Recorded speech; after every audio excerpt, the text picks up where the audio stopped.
I think we've had a pretty straightforward winter with him. Yeah, I mean, relatively mild compared to last year when we got all the snow. So we've had a good run, we had no real stops, and he seems in good form.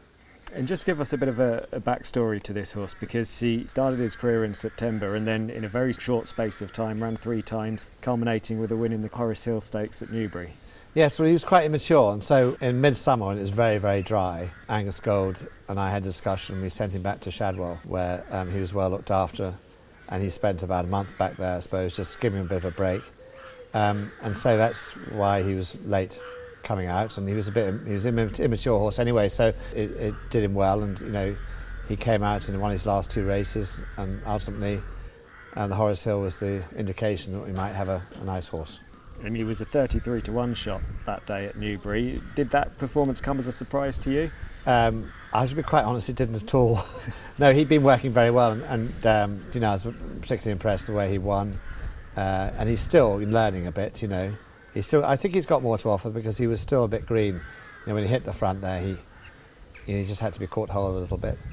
He's definitely got some proper ability, and we'll see if he's trained on.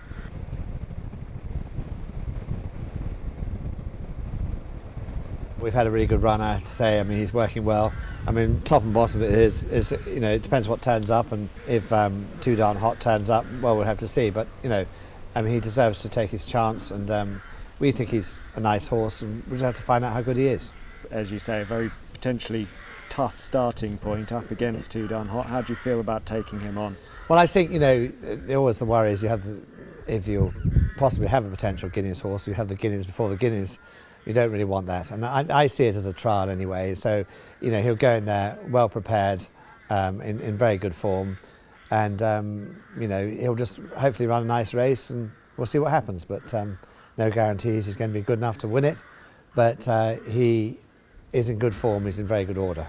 In ground conditions, what do you think will be his optimum?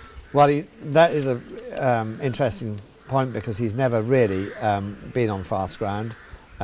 He's certainly never really been trained on it, although he's got a good action, and I think he'd probably handle it well, but we'll have to see. And you've had some great horses down the years, you say the likes of Sir Percy, the Derby winner, Nayef, Mohaather. Does this horse remind you of any of them? Does it show some similar characteristics? Well, the funny thing is, I thought you'd ask me that question, and I think the only thing is you'd have to say, of the ones you've just mentioned, they were brilliant horses. This horse has yet to show us he's brilliant, but indications are that he's in good order, and that he's showing plenty of speed. And if you made a comparison between him and Sir Percy was a champion 2-year-old. This horse didn't get the chance to be, but he still they had a similar sort of speed. Sir Percy obviously got further. This horse, I would think, a mile is about his trip. So here we go. Let's see what happens.